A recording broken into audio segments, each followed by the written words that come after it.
A reef restored, the power of teamwork. The adventure of Sharky Shukru and Turtie Nuri.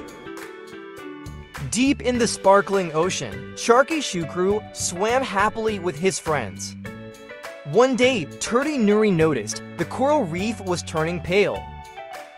The corals need our help, said Turtie Nuri with concern. Sharky Shukru nodded. Let's work together to save our home. Wise Whale Whitney suggested gathering seaweed to shield the corals. Everyone agreed and split into teams to collect the needed plants. Tiny Shrimp Sean and Crab Carl cleaned the reef carefully. Dolphin Denise brought fresh water, currents to cool the coral beds. Sharky Shukru encouraged everyone. Together we are strong. Slowly, the coral reef began to regain its vibrant colors. The friends cheered as their teamwork saved the reef. From that day on, they promised to always protect their underwater world together.